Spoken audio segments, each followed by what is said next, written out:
Comment raconter une certaine histoire de la sape en cherchant la singularité?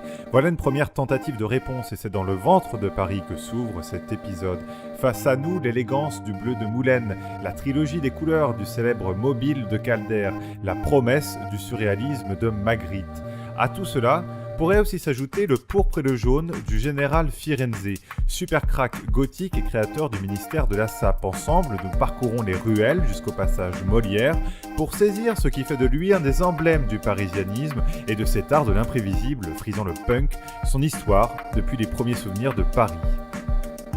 Annick Bertin, général Firenze, ministère de la Sape, crack gothique, pédagogue en crack style, c'est-à-dire l'art d'être crack. Je suis en France depuis 1982. Je suis dans la Sape depuis l'âge de 13 ans. Bon, ça fait déjà au moins 40 ans. Mais je préfère plutôt parler en tant que crack gothique que de parler en tant que sapologue ou bien de parler en tant que playboy, gentleman ou dandy. Donc je préfère parler en tant que crack gothique, ce que je maîtrise le mieux. Et le mot sape, je l'ai réécrit, sensibilisé. A comme art, P comme pédagogie ou philosophie, E comme exemplarité. Donc le mot crack, je ne l'ai pas inventé, c'est un mot qui existait. Le mot que j'ai inventé, c'est le crack steam, l'art d'être crack. Parce que être crack est une philosophie. La sape est un état d'esprit. Le crack steam est une philosophie. Et la philosophie, elle est là en face de vous. Elle est gérée par un général, voilà, qui gère en même temps le ministère de la Sape. Le ministère de la Sape, c'est un mouvement indépendant de la nouvelle idéologie émanant de la réflexion européenne. C'est une idéologie. Ce n'est pas un ministère qu'on m'appelle de ministère. Alors, le titi parisien s'adapte à sa température. D'où je lance un défi. Peut-être pas un défi. Que nous allons nous lancer un défi. Il ne faudrait pas que la Sape reste statique avec la règle des trois, c'est-à-dire les trois couleurs. En 2017, il faut qu'on passe aux 4 saisons de couleurs. C'est-à-dire on change la règle des trois pour aller maintenant aux 4 saisons de couleurs. 4 couleurs. Il faut qu'on aille en 2017. Et comme la charité bien ordonnée commence toujours par soi-même, en 2017, remet le droit quand vous reviendrez, je serai déjà dans les 4 saisons de couleurs. Donc on va laisser la trilogie des couleurs. Et la règle des trois, chez les cracks, ce n'est pas la trilogie de couleurs, c'est tout voir, tout entendre et ne rien dire. Vous voyez? 2 règles différentes. Chez les cracks, tout voir, tout entendre, ne rien dire, c'est la règle de 3. Chez les sapeurs, la règle de 3, c'est les couleurs. Donc il y a une nuance. Lui a vu, entendu et nous dira beaucoup. Depuis sa Londres d'adoption, Elvis Makwedzi réouvre son dictionnaire de la sape pour éclairer les propos du titi parisien général Firenze et montrer la diversité de tous ces sapeurs. Pour moi, le playboy et le crack, c'était un sapeur qui ne voulait pas s'assumer comme tel. Vous le mettez là, il est aussi bien habillé. C'est un sapeur. C'est pour ça que quand on dit que la sape, c'est une manière d'être, de se comporter et de se vêtir, tous ces cracks partagent ça. Donc, c'est à eux de prouver, parce qu'on peut le dire par les mots, que nous ne le sommes pas, mais en fait, ils sont sapeurs.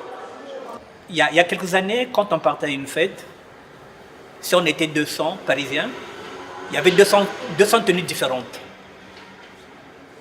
Aujourd'hui, si vous allez à une fête, vous allez voir que si c'est le bleu de France qui est à la mode, vous allez trouver peut-être 10 jeunes ou bien 30 jeunes qui ont le même costume, la même chemise bleue de France, parce que c'est ce qui est la mode. Or, la mode va, elle se démode.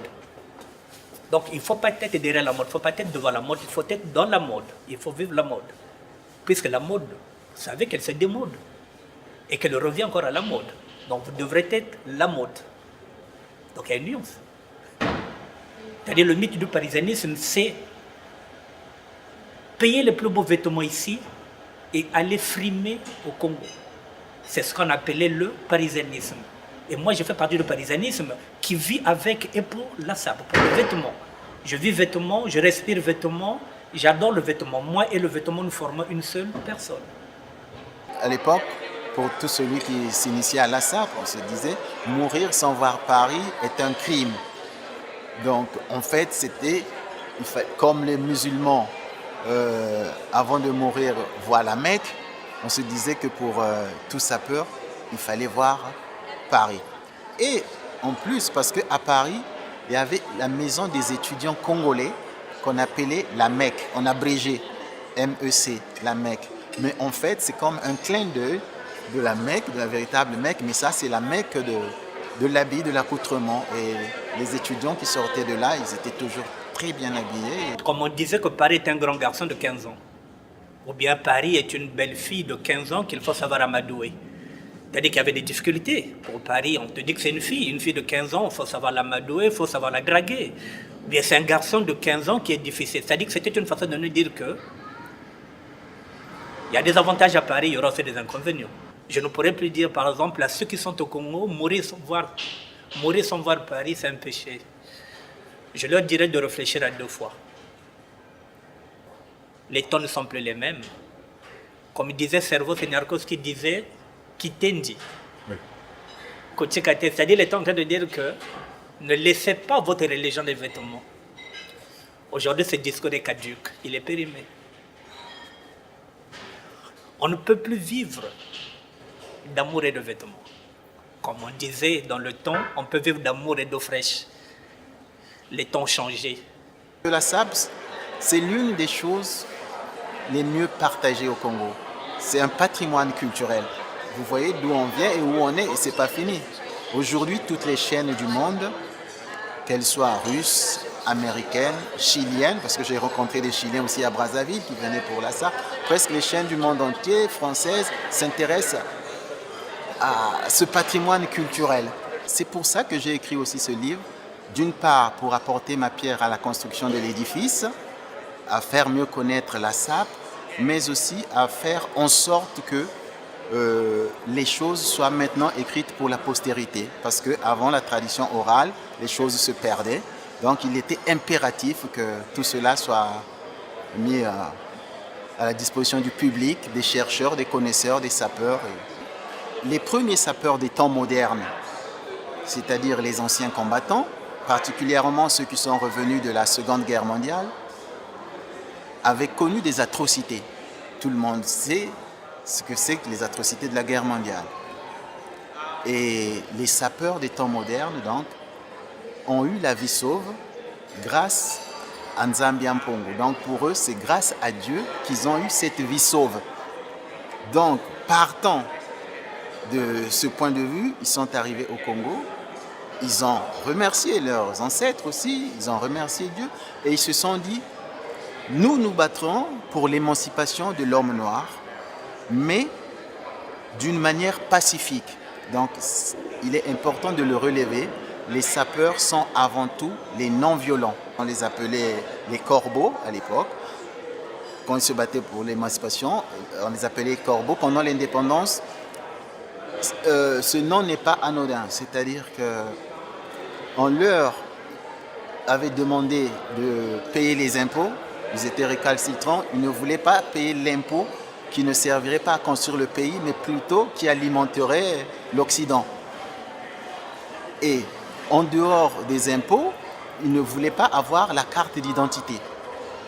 Jusqu'à présent, les Anglais n'ont pas la carte d'identité, hein, comme pour preuve. On peut avoir un passeport, mais pas la carte d'identité. Donc, ces premiers sapeurs des temps modernes, qui se battaient pour l'émancipation de l'homme noir et qui étaient des croyants, étaient regroupés en associations aussi, et ils avaient beaucoup de métiers, et ils transmettaient le flambeau.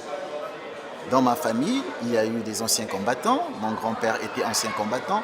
Mais parmi ces Ngunza Matsuanistes, donc, qu'on appelait les corbeaux, tout simplement parce qu'on ne pouvait pas les identifier. Hein. C'est comme les corbeaux, ils sont noirs-blancs, on ne les identifie pas. Donc, l'État n'avait pas leurs empreintes digitales. Donc, c'est pour ça, c'est l'origine du mot corbeau. Ils sont tous pareils. J'en connaissais personnellement, qui étaient à la fois chez nous on appelle ça Nzonzi. Nzonzi, c'est celui qui a l'art de parler. C'est-à-dire qu'on le prend, par exemple, on loue ses services pour parler ou pour défendre les intérêts d'une famille. Donc ils étaient en même temps Nzonzi, mais en même temps tailleurs, pouvaient être tailleurs de pierre, mais aussi tailleurs d'habits, Et ils étaient en même temps jardiniers pour la même personne et en même temps maçons. Ils construisaient les maisons. Ils avaient au moins 6 ou 7 emplois et ils les transmettaient aux gens. Donc ils savaient que si on veut aller vers l'émancipation, il faudrait que les gens soient transformés. Que ce soit d'une manière spirituelle, mais aussi par la manière de se comporter, de penser, de réfléchir et d'agir. La SAP, c'est donc bien plus qu'une histoire de griffes et d'argent. Qu'elle soit à Brazza, Blois, Bruxelles, Londres ou Paris, la SAP est décidément voyageuse et philosophique, avec cette particularité, celle de s'immiscer avec élégance et harmonie au fil de l'histoire, jusque dans ce lobby du somptueux Renaissance Hotel de Londres, avant de retourner à la Halle au Grain, le 28 janvier prochain.